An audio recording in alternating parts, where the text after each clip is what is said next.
The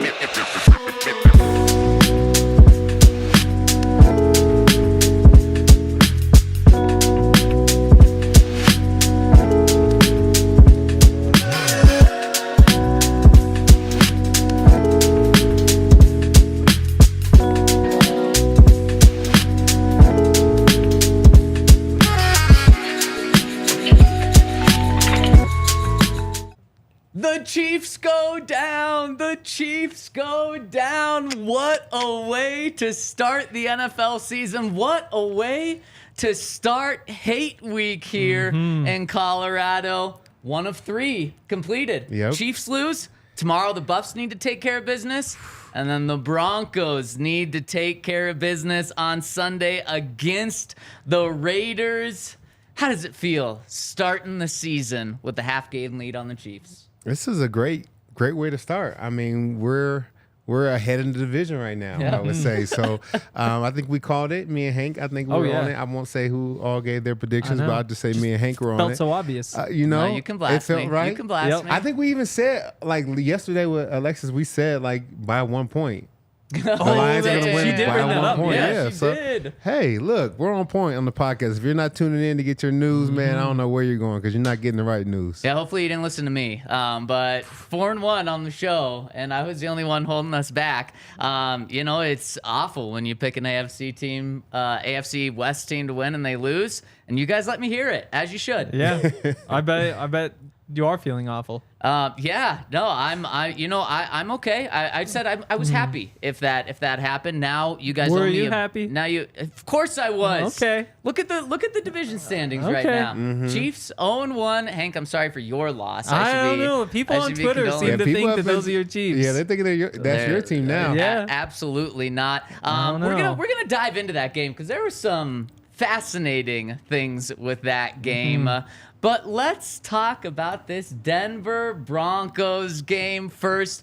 The last podcast. We've probably done 180 podcasts since the last Broncos game. And 180 podcasts, we haven't been talking about an actual game. This is the last one. That's a lot of podcasts. It's a ton of podcasts. Yep. This is the last one until the actual game. Can you guys believe it's here?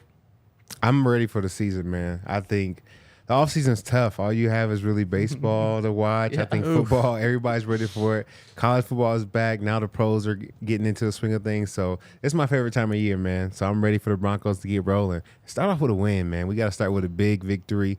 That's key for us. It still doesn't feel real to me. Like, it still doesn't feel like it's game week. And that must just be something that's wrong with me. But I still don't get like Sunday. It's actually going to happen. They're actually going to play. I'm not sure what's wrong with me. It still just feels so far away. You didn't get the cut.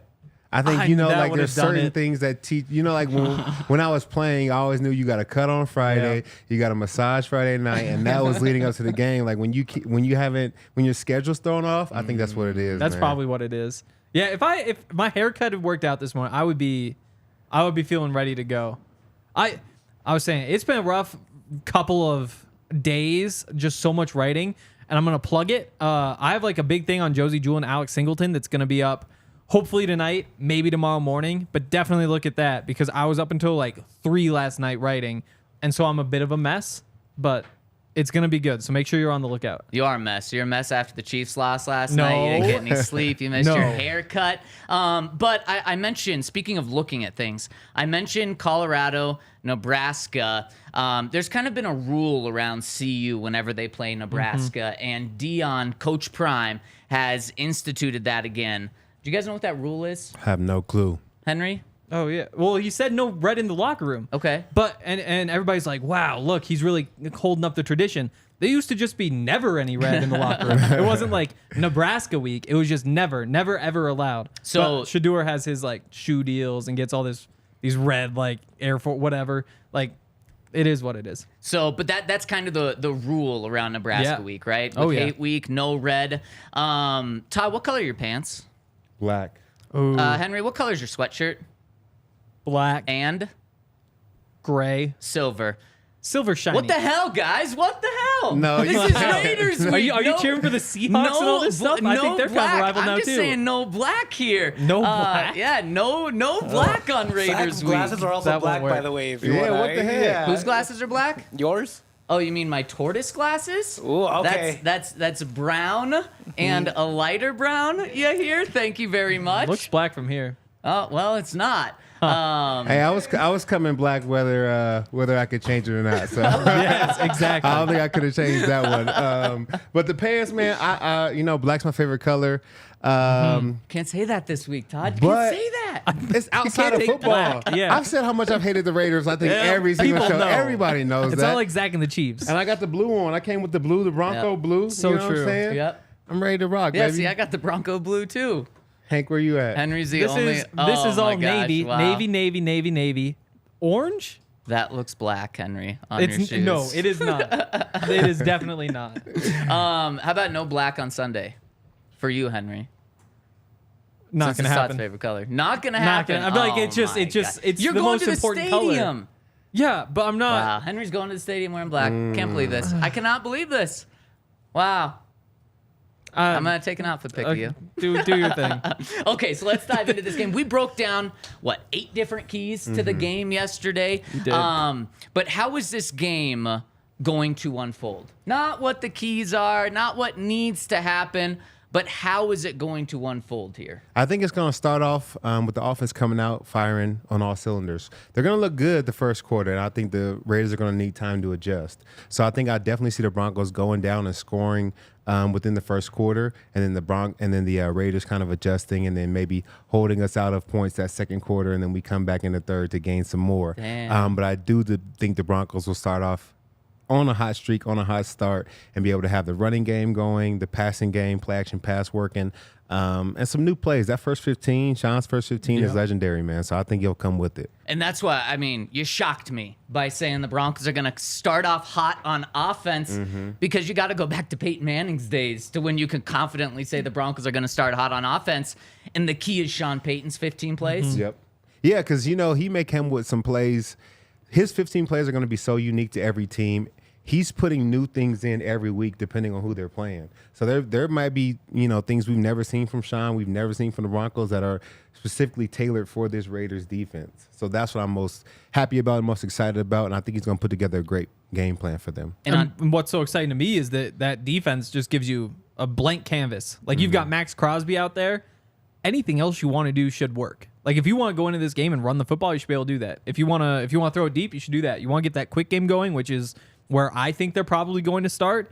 Those corners aren't stopping that. So you really get to think, what do we do well, and just put that to use. And on top of that, something that with Sean's first 15 that's going to work this week is when we've talked to Vance Joseph and all of the defensive guys this week, they've said, yeah, we're not exactly sure what this Raiders offense is going to look like because, sure, it's the same play caller and head coach Josh McDaniels, but it's a different quarterback. How are they going to mold together? Is it going to be more of what Jimmy's done in San Francisco? Is it going to be more of what Josh has done in the past? Or is it going to be what they did together in New England? We kind of have to, we're ready for it all, but we have to see how it comes together. Not with the Raiders defense. The Raiders defense is the same. I mean, pretty much the personnel is the same outside of now Chandler Jones. And then also the defensive coordinator is the same. So Sean knows exactly what he's going to get. He has so much film on these guys, so he can put together that first 15. And you're giving me Sean Payton against a bottom tier defense in the first 15 that Sean has had 9 months to prepare for? Yep. Yep, like you said, Todd, every week, Sean's first 15 is going to be great. This one is especially good. And I don't think he's going to hold back any punches. Yeah. I think we're going to see trick plays, deep shots, as you alluded to. Yep. Sean's going to get in his bag, where I think a lot of other coaches say, no, we're going to save that stuff for the fourth quarter, or we're going to save that stuff for later in the season. No. Not this week. I think Sean knows how important a fast start is in this game and for the season. Yeah, and his mind is always working. So I think that he's not afraid to use the trick play because I'm thinking of 20 more. Like, I don't think that vault runs out for him. He doesn't have to save things to, the back half of the year. He's so creative with what he does. So I look for him, like you said, to be in his bag, man. It's going to be a great game. Great win on Sunday. 3 great wins in Colorado over the weekend, man. Let's go. Todd, you and I have just been having a great conversation about this game, and Henry's over here just on his computer talking to the people in the chat, not even paying attention to us. That's not true. That hurts. Well, I could say every word you guys just said. I'll reenact the entire podcast. Let's start from the beginning. Oh, the football's back! Wow, that was yesterday. That was yesterday's beginning. Football's back was yesterday. Yeah, this is the more I think about it, though, I do wonder what difference Marcus Peters will make. Because that's a good, smart football player. And if you run him deep, like, you can probably get away from him. But, I don't know. Like I said, I kind of thought you'd go into this game, and it's a lot of the Courtland Sutton, like, slant, quick out, like, maybe like a hitch over the middle, whatever it is. And you kind of get him going underneath. That's where Marcus Peters is good, though. Like, he's that cover two, just jumping balls type of corner. So I almost wonder if that's not what you do. Like, maybe you do go deeper right away and make him run. Because it's a rookie on the other side, but if you only have Sutton as a real starting NFL receiver, you put Peters on him, and they're going to... It makes me think you got to send him deep. You don't want to mess around with the underneath stuff. So do you think they're not going to have Jerry Jeudy? No, I don't think so. Why? It's just so quick. It's just so quick. Like, I get that he's excited and he feels good, and he's getting better day by day, like he says, but it does feel like this is one of those where... he's still just a week away. I think that's a smart thing to do. I think that's what I would do. But he's practiced on Wednesday and Thursday, and he had some interesting comments yesterday in the locker room, Todd, that I want to get your opinion of. He was asked about his hamstring, said it's feeling good, feeling better by the day. He just wants it to continue to feel better all the way up till Sunday. And then he said, when asked who makes the decision, he said, "It's my body. It's my decision."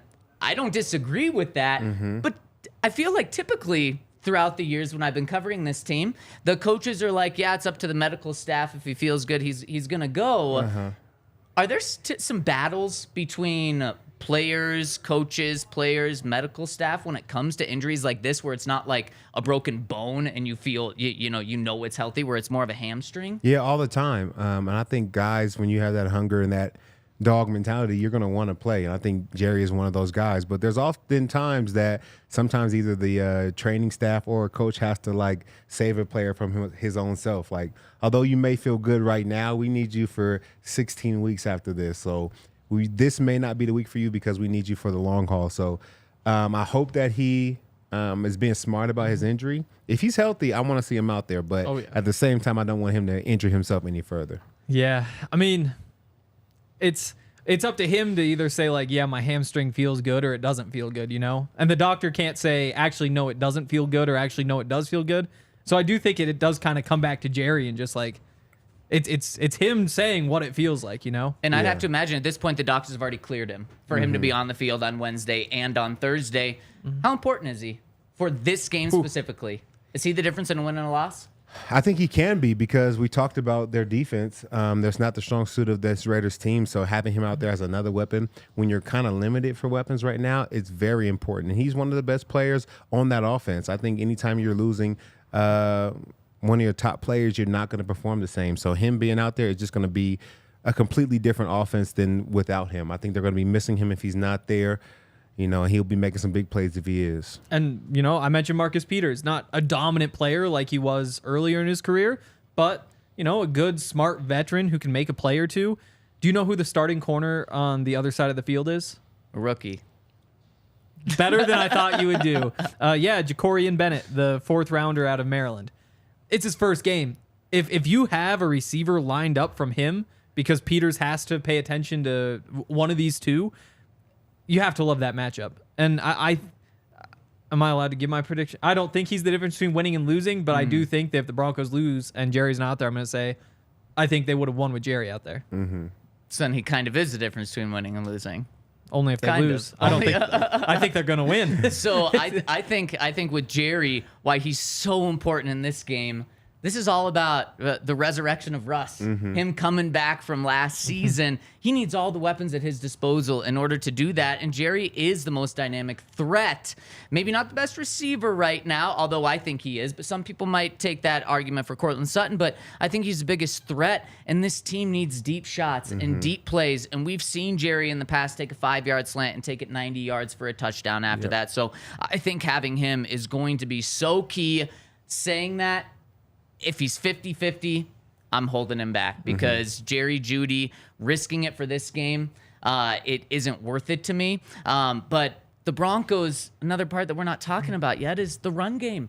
They should dominate this Raiders front seven in the run game. Just double Max Crosby, run away from him, run towards him, and double him. You really should have your way. This offensive line is going to struggle in pass protection at least the first few weeks of the season. They should hit the ground running when it comes to that run game. Yeah, they're built for the run game. I think the guys that they brought over were more so run blockers than pass blockers. So I think, we talked about the limited bodies at wide receiver and the dynamic backfield that we do have. And we now know Javonte is healthy. He is 100%. So I would look to them to lean on the run game a lot more than the past. And it helps Russ out. When Russ doesn't have that much pressure on him because the run game is working, we're able to eat time off the clock. It just makes the whole game smoother and better for our offense. So I look for them to lean on him. And I can't say that I would run away from it. I think if it's working, we should stick with it. I mean, if we get some passes to Courtland and Jerry, that's fine. But if the run game and these guys are running for 190 yards apiece, we should stick with that. And then on top of that, if you're running the ball, you're eating up clock. You're keeping, not Jimmy G on the sideline, you're keeping Josh Jacobs and Davante Adams on the sideline. And I'm way more scared of them than I am of this Raiders defense. So that might just play keep away. How do you keep Josh Jacobs and Davante Adams from beating you? You just don't give them the ball. And we got some big news coming down the wire right now regarding this game, and I'll tell you about it after I tell you about how to get tickets to this game. You are want to go to this game. CU Nebraska, if you haven't got tickets yet. That might be a little too expensive. I think those tickets are $400. At least of last night, I think that was the average cost of the ticket, or average cost of the cheapest ticket. I heard earlier that they're going down. They're going down, and that's what Game Time says. Wait until the last minute to get your tickets. But the Broncos game, last night, there was like $114 to get in. Probably going down as well. And if you wait till Game Time and go over to Game Time, tickets are going to be the best price. So check them out. Download the Game Time app and use the code DNVR when you sign up to get $20 off your first purchase. So let's say you find a Broncos ticket for $80, you're going to get in the door for $60 against the Raiders. That's going to be an awesome game to be at. So download Game Time app, use that code DNVR. And shout out to our friends over at Splash Sports. DNVR has a weekly Pick X contest for everyone to participate for real money. This is how you enter. You head to splashsports.com/DNVR and sign up. You deposit cash to get started and enter DNVR's weekly NFL Pick X contest for just $20. The first prize is $7,500. The second prize is over $2,000. The third prize is over $1,000. And they'll be running these contests weekly. So you want to get in, you want to win you some money and make you some money. If you want to run your own contest, you can sign up to be a commissioner right through our link. Earn money for the contest you've already running with your family and friends. You don't want to miss out. Head to splashsports.com/DNVR and sign up using the code DNVR. Wow, I look over at you here right now. We talk about no black or silver on this pod. He has a black and silver hat on. He has black headphones, and he also has silver headphones. I mean, he's just giving the middle finger to me. It's crazy. Just right across the camera. First of all, I have my shirt is black, but it's Avalanche Championship gear. I didn't talk about your shirt. Second of all, my hat is Mexico because I am Mexican. Third of all, you can't talk about that. These are gold headphones because it's gold and black, as my shorts because it's go Buffs all day, every day. Silver over here. Okay. Wow. He was ready. Yeah, here. Are you ready for this? Jeff Todd Davis's signed card pulled up. Here we go. We're going to give away a Todd Davis signed card on this show. Let's do it. Let's comment Todd Father on the pod to be Todd entered Father. in. Did anybody ever call you Todd Father? I can't say I've heard that one before. Wow. I feel like I do like it. every Todd who winds up being like a big athlete. Like Todd Helton was Todd Father. Todd Frazier was Todd Father. Yeah. Maybe you're entering your Todd Father era. Hey, I'm cool with that, you know? You're the Todd Father of this pod. The Todd Father. I'm good with that. Sophisticated. We look for your wisdom. And we're going to look forward to your wisdom on these picks. But comment Todd Father and hit us with a thumbs up. And if you do both of those things, you're going to be entered in to win this signed Todd Davis card. It's awesome. So comment Todd Father, hit us with a thumbs up, and you will be entered. We're going to pick those winners in the 4th segment, so stay tuned. Already got a couple of those coming in. Hit us with a thumbs up and comment Todd Father to get in there. Okay, the news for this game. No surprise, but Josh McDaniels said Chandler Jones will not play in this game. When you look at this Raiders defense, it's Max Crosby. Obviously, he's the number one. All of your attention has to be on him. The number 2, it probably is Chandler Jones because of the talent that he has. He hasn't been that game wrecker for a couple of years, but just 2 years ago, he had 4 sacks in week 1 when he was with the Cardinals. Right. You don't have to worry about that this game. So that's I mean, for this team where I think the Broncos can shut down Max Crosby, limit him enough by sending enough resources to him. If you have 2 guys, one on each side, that makes it really, really difficult to do. Now they don't have to worry about that. Yeah, because you only have so many bodies up front to be able to block 2 dominant edge rushers, and then you leave a lot of guys one-on-one, and that's a problem for everybody. So just handling him, I know, is one of our keys to the game.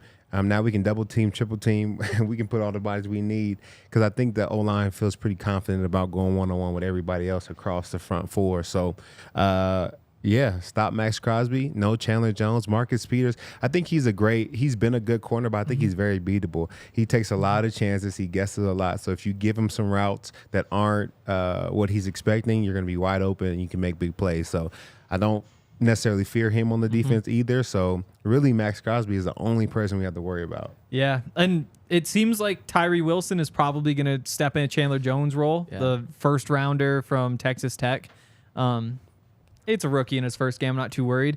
With Max Crosby, though, you know, I went through like cut-ups of Mike McGlinchey and what happened to him last season, and there were a couple rough plays against Max Crosby, but I went back through a couple days ago just to like watch what happened, and he got beat on like a miscommunication. Like he just runs inside. Not sure if it was his fault, the guard's fault, whatever. That one doesn't really count. And I think it was the second play of the game that he just got beat in space on like a spin move, and it was an ugly play. Ball got out quick, so it didn't really matter. The rest of the game, McGlinchey, even when he was on an island, kind of just locked Crosby up, which I didn't realize. You know, I had just seen the couple of plays where he got beat in an ugly way and thought, this isn't good. But in going back through, McGlinchey actually held his own. I still think you send a lot of double teams. You send Samaje in the background, just say like, hey, you're helping out regardless. Whatever you want to do, you probably don't trust McGlinchey on an island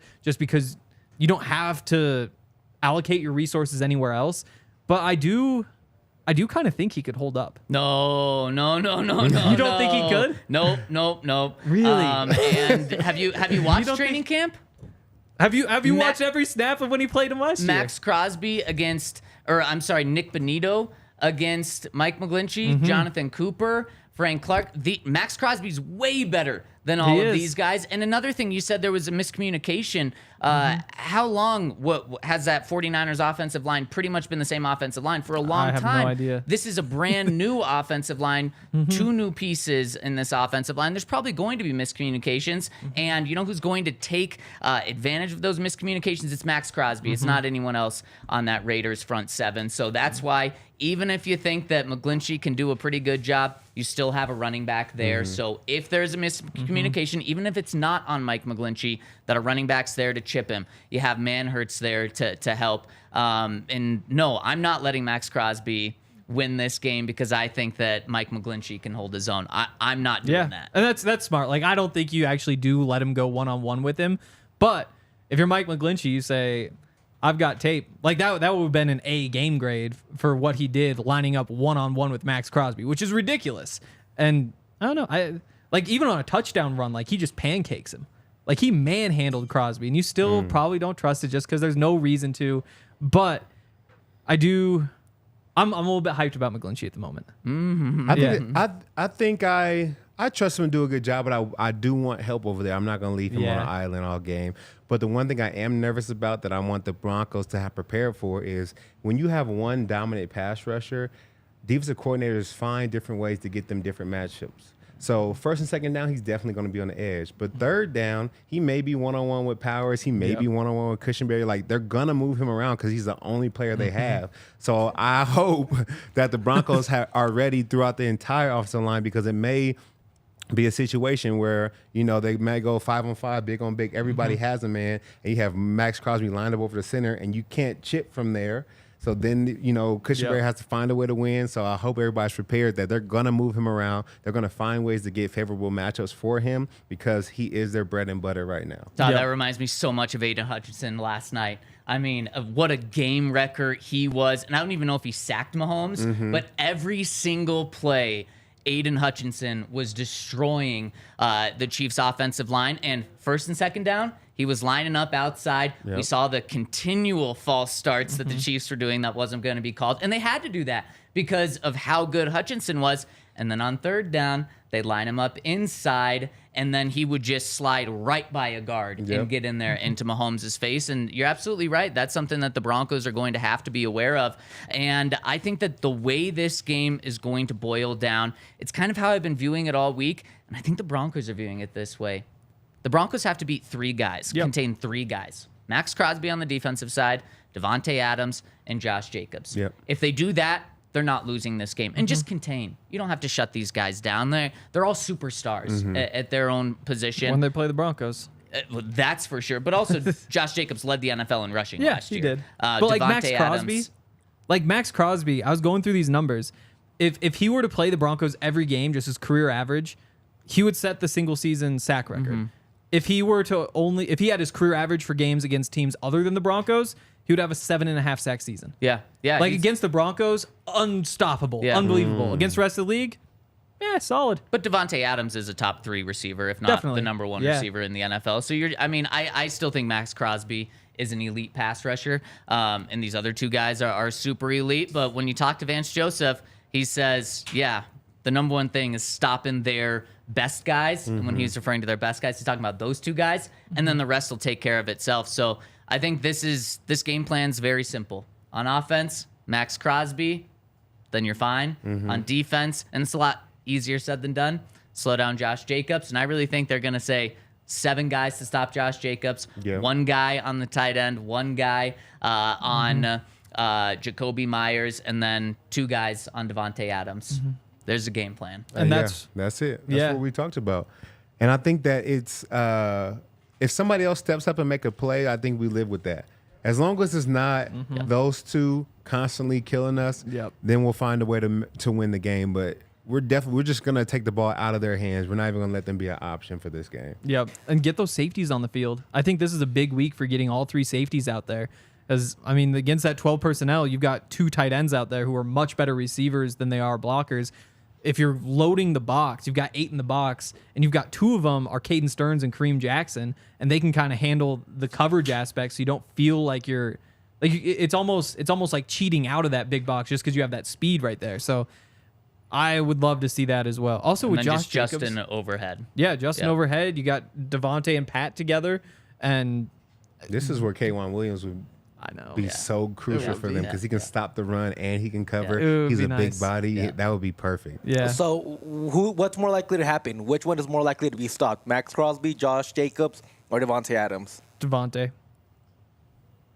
You got Pat Surtain. Davante is more likely to be stopped. I will say, just because you have Pat Surtain, they might say, you know what, we're just going one-on-one here, and saying if Davante just turns out to have like an average game for a starting receiver, that's kind of a win. So, just that approach of going one-on-one instead of like double teaming Max Crosby, loading the box against Josh Jacobs, the results might be different or might not be as good.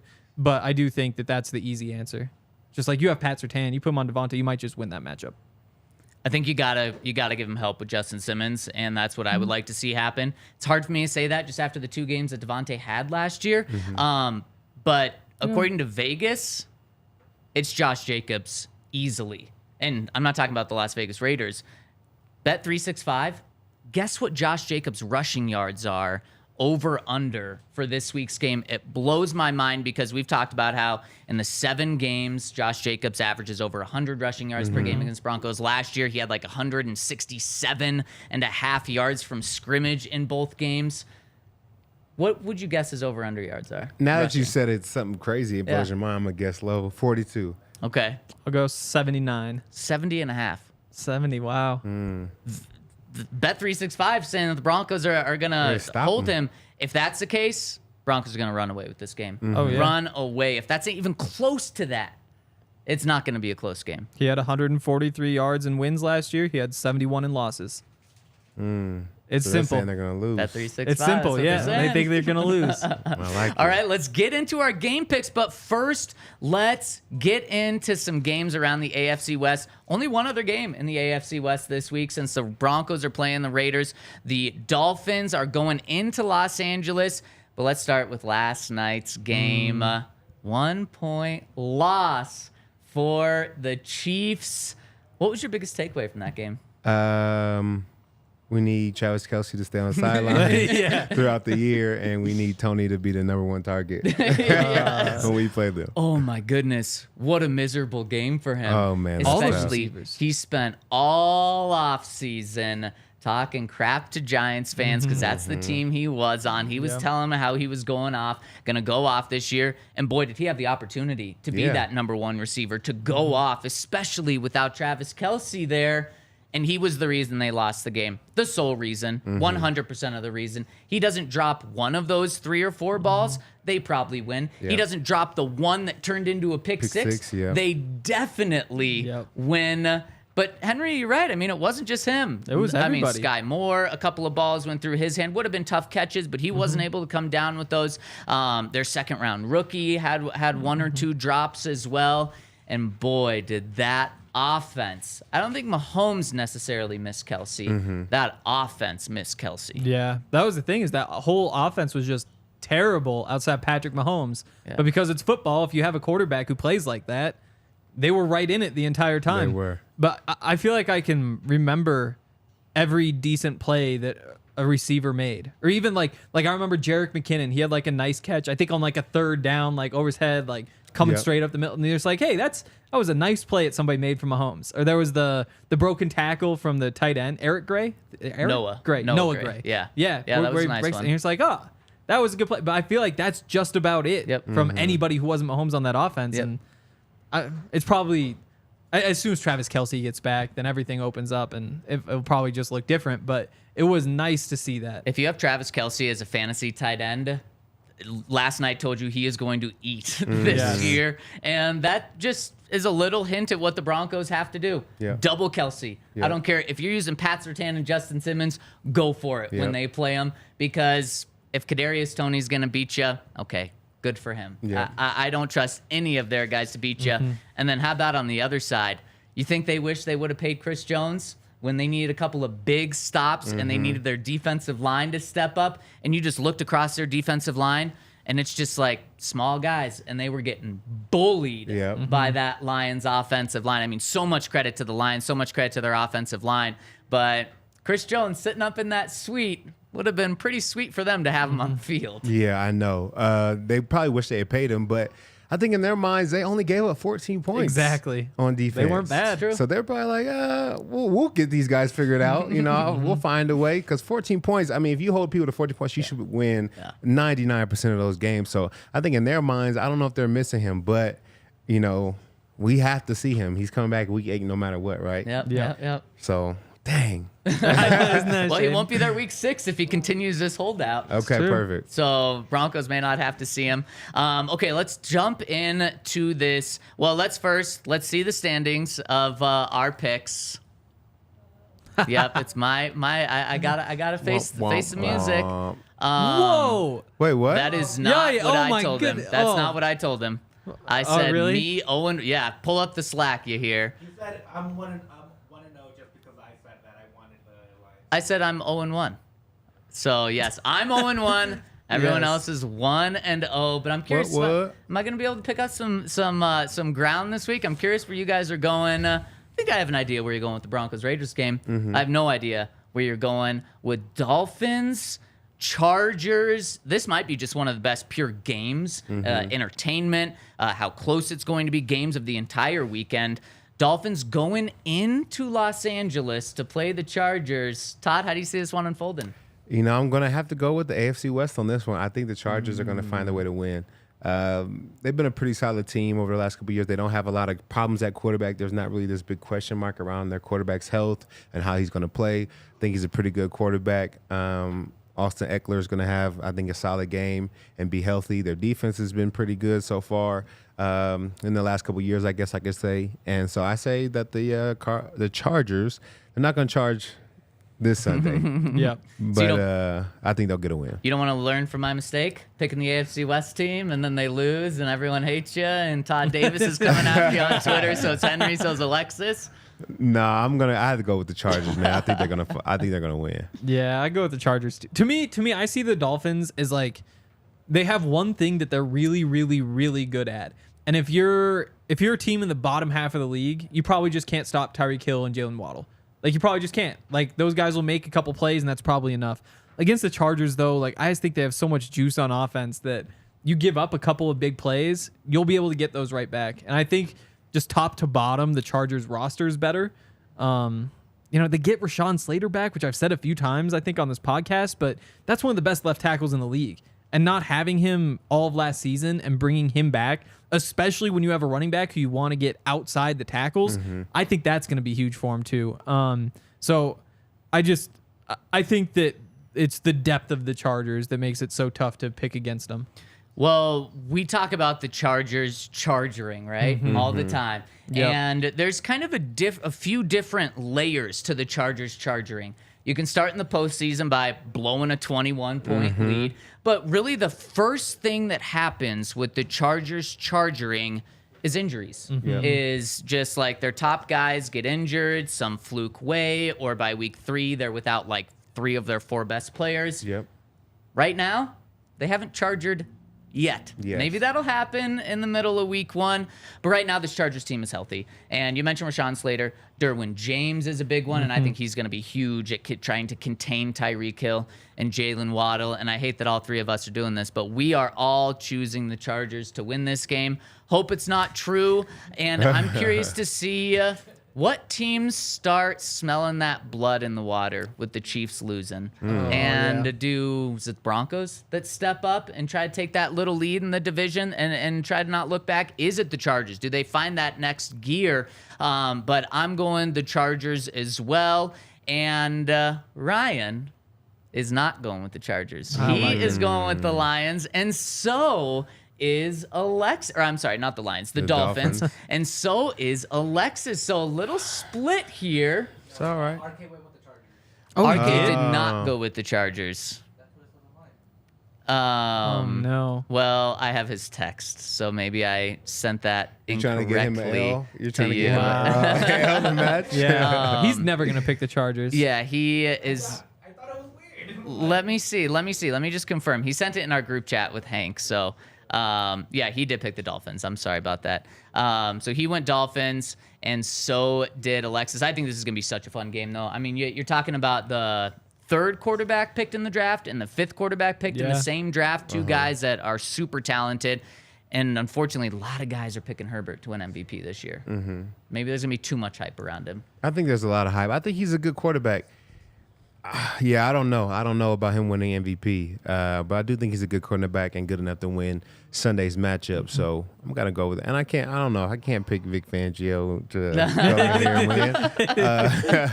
I'll go with the Chargers. Yeah, I love it. RK's such a Charger hater. Yep. I wouldn't be surprised if he only picks him like 5 times all season. I don't think he's ever going to pick him. You don't think? Wow.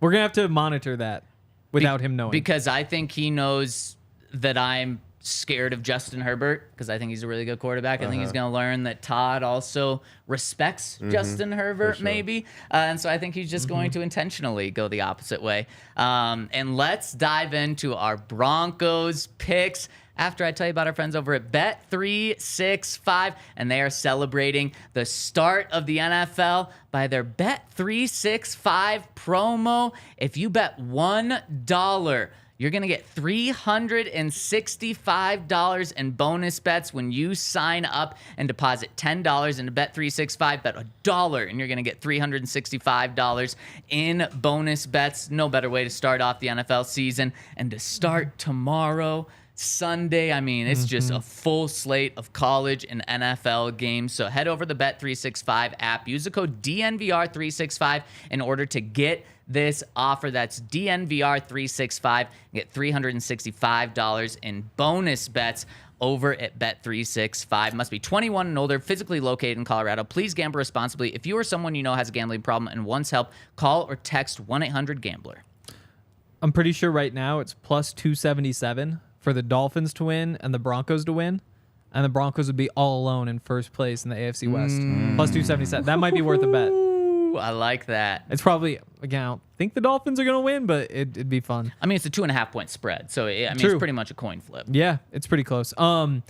Also, drink some Breckenridge Broncos bourbon this week because there's a Broncos game. I feel like this is the best thing you could be drinking during the game, right? Like the Bronco logo on there. It's like picked out or helped designed by Ed McCaffrey or Alfred Williams, depending on which one you choose.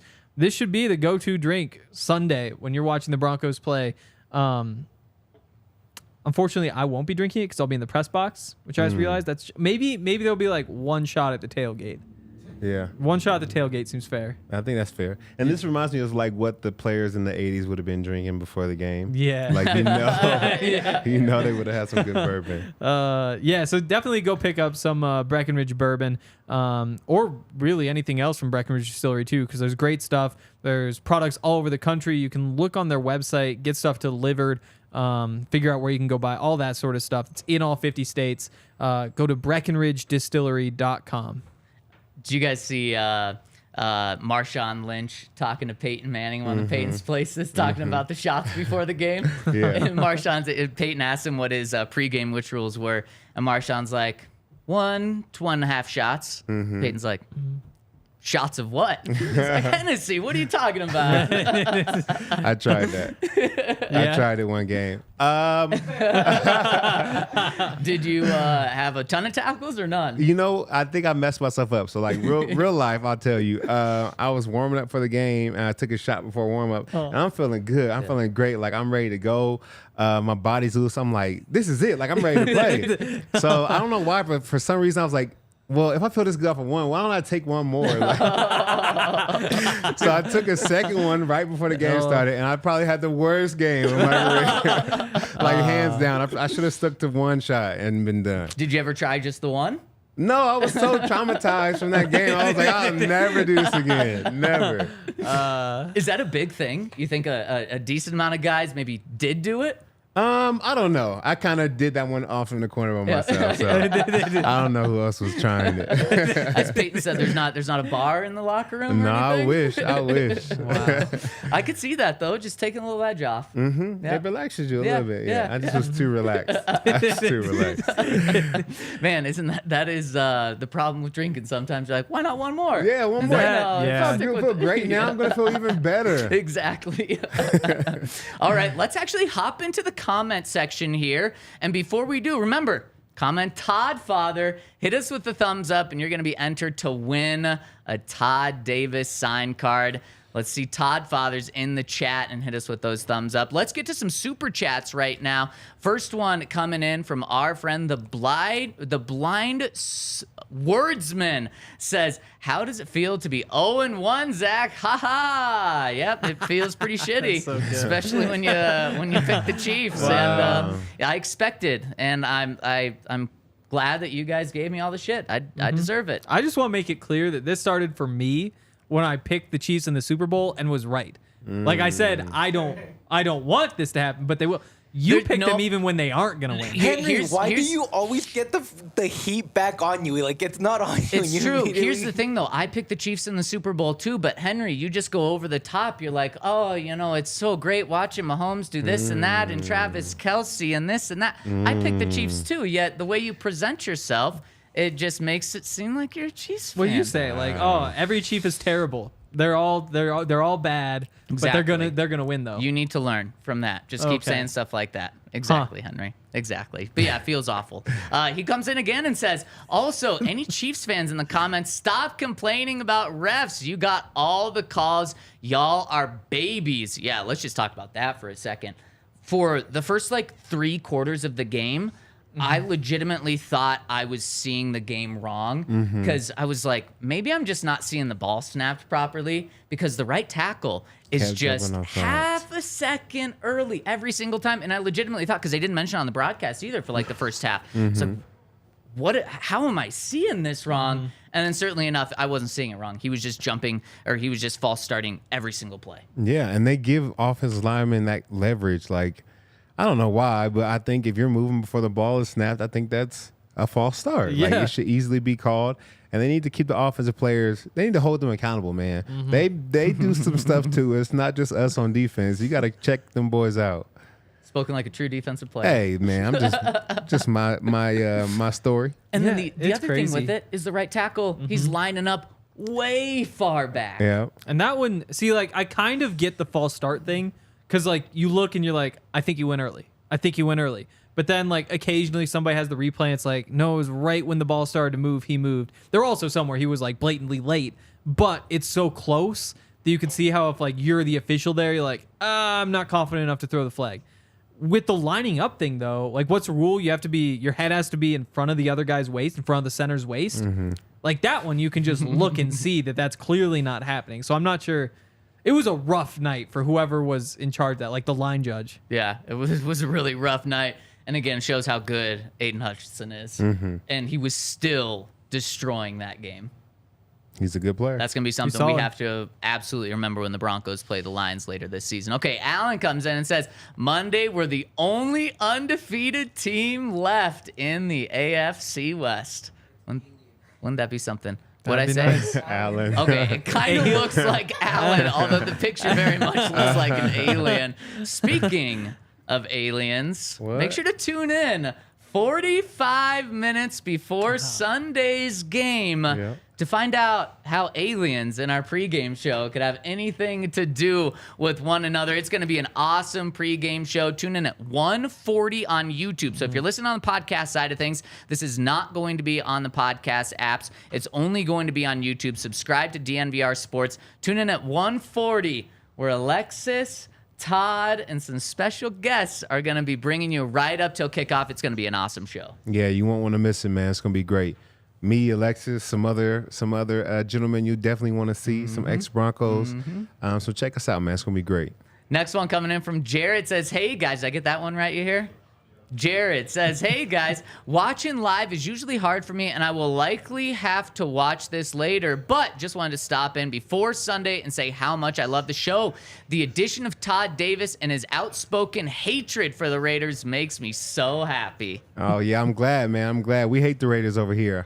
I know I got on black pants. Don't judge me. It's still all hate for the Raiders, man. I can't stand them boys. I love it. Black pants, that's fine. Yeah, black pants is That's fine. fine. A black and silver sweatshirt is not fine. It's just a black sweatshirt. Like, it's the least, there's almost nothing happening with this That sweatshirt. literally could be a Raiders sweatshirt. No, it couldn't. It could be. could. I mean, Yes. I mean, if it had like a Raiders logo, that's the thing though. Is that just how close? Like, black is the most common color. Gray is not far behind. Like, we can't just be taking away colors every week. That's not what Dion says. Coach Prime says. About Nebraska, that's red. Like, it's easy to get rid of red. Getting rid of black, that's insane. Okay. There's black everywhere. Let's go to the locker room today. See how many people are wearing black. Yeah, I'd like to. Okay. We'll see. We can count. Thinking about yesterday, I don't think I saw much black at all. Is silver? I can't remember. I wasn't looking. Would silver be a better one to look at? Because silver's a little bit less common. Since Henry's wearing it, yeah. Well, we can look at silver too. This is great. Gray, silver, same thing. Okay. Next one from Volley Bandit says, growing up in LA, it's tough being a Raiders fan or being a Denver fan in Raiders land. This dub will be so great. Go Denver and go DNVR. Who are fans in LA? Is it the Rams? Is it the Chargers? Is it the Raiders? I feel like it's just everyone now. Yes, whoever is winning that Yeah. year. I think, LA fans are kind of fickle. They kind of move with the tide. So if you're up and you're having a good year, you'll get a lot of support. But if you're not and you're the Chargers, your stadium will feel like an away game every week. So it just kind of it's kind of all over the place. It's a lot of Raiders fans for sure, though, no matter what. Because growing up, I did see a lot of Raiders hats.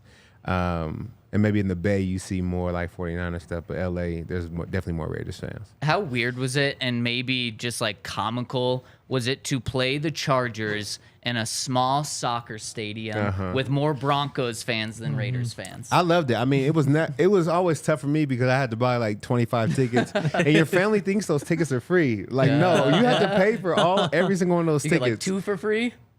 Not at away games. At away no, games, maybe not. I don't think we get any for free. Wow, man. Oh yeah, so I'm coming out of pocket.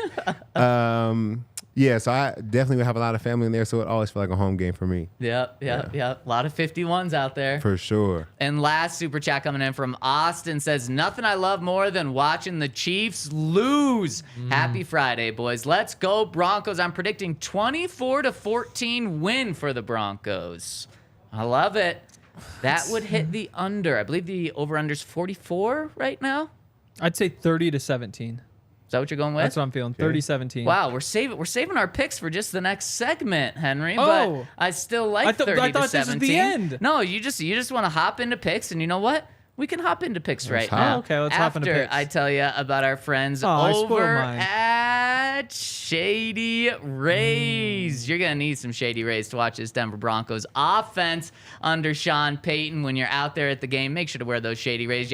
Show a picture of yourself wearing these Shady Rays right here. If your hair looks good in them, I guarantee you're going to look good in them. So go to shadyrays.com. That's actually a Use the code DNVR to get 50% off 2 or more pairs of Shady Rays. Buy yourself a pair and then get your girlfriend a pair for free. Get your boss a pair for free since it's 50% off. Get your whole family a pair 50% off by using that code DNVR over at shadyrays.com. No, it should be like a birthday thing. You say like, hey, I got you these for your birthday, but really, It's you for stick, you get free. your own. Yeah, you get your own for free. Did I steal that read from you, Todd? Which one? Shady Rays? No, I got Backus and Shanker. Okay, good. I'm ready to smash the 222. Call Backus and Shanker to set up a consultation. When you get hurt, Backus and Shanker is here to help. They win for Colorado. They've been helping those who have been seriously injured in Colorado for more than 25 years. It's free until they win money for your case. There's no up fee to speak with them about your case. No fee while they work on your case. No fee until you win your case. Basically, it's free until you win. So if you don't have money coming in, you don't have money going out. And you love that. So they won over $1 billion for their clients that have been injured. They are serving all areas of Colorado, including neighborhoods, offices in Denver, Aurora, Inglewood, Fort Collins. Backus and Shanker is the best in the city. They can't be beat. So call them, smash the 222. Call Backus and Shanker if you've been seriously injured. All right. Now, we've got a very, very fun last segment to dive into. And you know what we're doing here? Predicting. We're doing a couple of things. One of them is predicting the other. We're presenting parting shots by Breckenridge Distillery to celebrate the weekend. We've got some parting shots, and this is presented by Breckenridge Distillery, where we leave you with our game predictions and Colorado's favorite bourbon whiskey. Visit BreckenridgeDistillery.com to find all of your favorite blends. And here's to the weekend coming up, and we're also gonna be giving our Broncos picks in fired up fashion. Todd, why don't you get us fired up for this game?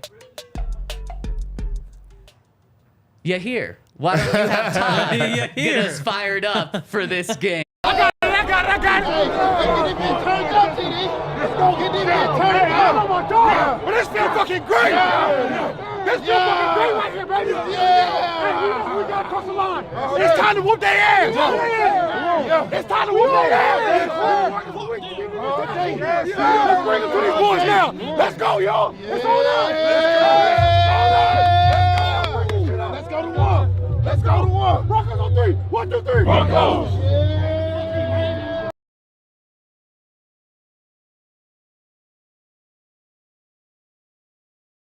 Against this Raiders team, Henry, dive into your pick. Yeah, I mean 30-17. Is that what I said before? Yep. God, Yeah, thank God. yeah. That would have been embarrassing. Yeah, I mean, I think 30 is very reasonable. I think that sounds like a high number here, but it's really not a very high number in the grand scheme of football, especially when you're playing the Raiders. You get Sean Payton in with a new offense that nobody's seen before. You get to pick him apart underneath, which is what he's so good at. Like those are throws that I think we've seen Russell get much, much better at over the course of training camp. And the running game, like you should be able to just run away in the second half of this game. And then defensively, 17 points honestly feels a little bit high, which again, like Raiders have put up 28 points per game against the Broncos since Josh Jacobs got there, 19 points per game against the rest of the league. We've seen this before, and maybe this is a little bit optimistic, but it just feels like they don't have the juice to keep up. Yeah, I think that no matter what, man, it's the AFC West, so all these games are going to be close. And so for my pick, I'm going to say 24-20. I think the Broncos are going to be able to get the win. And it'll feel like we have more of a dominant game than the score of 24-20. But I think it's just the AFC West, man. I think the games are going to be close. Their defense may show up and make some plays, even though there's not many, guys that we are nervous about. It's just how football is, man. So I'm going to say 24-20. Broncos still get the win. Should that be switched? Because I feel like the 24 is under the Raiders. It does look like everyone's taking the Raiders on this. We'll have that switch, but this is going to be a clean sweep. We're all taking the Broncos to win this game. I've got the Broncos by the third largest spread here. I'm going 27 points. We're going to feel Sean Payton's impact right away in this game, and Sean Payton's going to want everyone to feel the Sean Payton impact. 27 points. Wouldn't be surprised if they get to Henry's 30, and the Broncos are going to hold the Raiders to 17 points, and you would take this in a heartbeat. I've got them covering the spread. Broncos right now over at Bet365 looking at a 3.5 point favorite in this game. So Todd's got him covering the spread. I've got him covering the spread. Henry's got him covering the spread. Alexis has got him covering the spread. Ryan doesn't have him covering the spread, but he's got them winning 24-21. Alexis has got them winning 24-10. And I think this is a big game for the Broncos to get momentum within themselves, feel comfortable and confident about who they are. And then also at the end of the weekend, they're going to be looking around and saying, we got a game lead on the Raiders. We got a game lead on the Chiefs. And they're going to be rolling into Monday with confidence that they haven't had in so long, because they're going to look up at Sean Payton and say, man, we believe in that guy and we believe in the direction we're going. Show us the way, Father. Yeah, I think that's confidence is key. Football is 80% mental. If you don't feel like you can win games, if you don't feel like you can be dominant, I don't think you'll ever find it. And I think the Broncos have a lot of talented guys on the team, but they haven't won yet. Really, the only people that have won in the building is maybe like Frank Clark, Russell Wilson, and Sean Payton. Like everybody else needs to learn the winning culture, and it starts with getting your first big win, and then also the confidence that comes with it. That's how you roll and get to more wins within the season. Is it tough to be confident when you've lost 6 in a row to the Raiders? It is. So you have to beat them. I think that's the only way you get over that mental hurdle, is actually beating the team who has beat you the last 6 times in a row. And there's one thing to look at with this game. When you boil all the matchups down, you just look at the head coach. And the way I like to look games at its most simple form in the NFL is who has the advantage at head coach, who has the advantage at quarterback. If one team owns both of those, they're probably going to win the game. Probably. You could maybe see last night is maybe the anomaly there. But just with everything that's going on with the Chiefs and the Lions, you could see. But typically, team that has the advantage in both of those is going to win. The Broncos, you can make it a case that it's a push at quarterback, maybe a slight edge to Jimmy Garoppolo after the way Russ played last year. Maybe if you want to look historically, you say Russ has a slight edge. So maybe a push there. At head coach, it is not even close. Last year, unfortunately, it was close because the Broncos had one of the worst head coaches in the NFL, and so did the Raiders. Now the Broncos have a top 5 coach in the NFL, maybe top 3 after this year, after we see what Sean Payton does. And the Raiders still have a bottom coach, maybe the worst coach in the NFL. In fact, I think this is the last time that the Broncos play Josh McDaniels. I think he's fired before week 18. This is going to be the last time that they have to face Josh. I like it. And I wish that this could be the game that he gets fired on after, but it's not going to happen after week 1. But I do think he starts losing the team after week 1. How bad would it have to be to get fired week 1? You would have to get torched, like 70-0. Like, people had to be fighting on the sidelines. It had to be a whole show. Didn't he get caught screaming on the sideline like Monday Night Football or something? Like you need him to have like a very public meltdown Yeah. on top of losing like 50-3 or something. Yep. And you say people fighting on the sideline. Struck a nerve. Last year, the Broncos head coach got fired after multiple different guys were fighting on the sideline. You saw Randy Gregory punch someone. Yep. After the game, you saw Dalton Reisner push his own backup quarterback on the sideline. And so maybe that is something that needs to happen. I think you also need to see dysfunction happen with the offense and see leads that group. Yep. And you need to see dysfunction happen with maybe Max Crosby comes out after the game and says, this is all BS. Or Davante Adams comes out. And man, wouldn't that be something? Week 1 after that loss. Just packed his bags and go. Don't even come back on the team plane. Stay in Denver. You still might have a home here. Exactly. So those are our parting shots. Anything else you want to say before this game? We're finally here. I think I've gotten it all in my system. I think the Broncos are going to win. I think it's going to be fun. I'm confident that there will be some Sean Payton storyline somehow. I'm not sure if it's him like complaining about a ref or like doing something on the sideline or like he says something after the game. But I do think Monday there will be something Sean Payton like that'll be kind of fun to talk about. I think so too. Yeah, I'm ready to go, man. I'm ready for the pregame show on Sunday. Oh yeah. If you bring in anything Super Bowl 50, man, with the team, a hat, a jersey or something, yeah, I'll buy you a drink. I think that'll be fun to see some memorabilia from that year because it was such a great year for us. So that's my push for everybody to be drunk and having a good time. So bring in some Super Bowl 50 gear and let's have a good time. I love it. And before we get out of here, have you drawn a winner for the Todd Davis card? I did, and it's Allen. I mean, Alien. It's Alien. Alan the Alien. In honor of everything going on in Area 51, he deserves it. I Yes, sir. love it. I like love it. So, Alien, either send an email to info@the DNVR letting them know that you won this, or you can DM the Broncos Twitter account, DNVR_Broncos on Twitter, and then we'll get your information and get you this card. And tune in 1:40 on YouTube, or come down to the bar if you're not going to the game to see the pregame show. It's going to be an absolute blast. We already have a lot of this content out there, so make sure to check it all out. 1:40, game of 225. Let's see how this thing's going to unfold. And I hope that we're talking about a Broncos win after, because we're also doing a post game immediately after the show on YouTube. So check us out. Keep rolling with us and enjoy the weekend. See y'all. Enjoy football being back.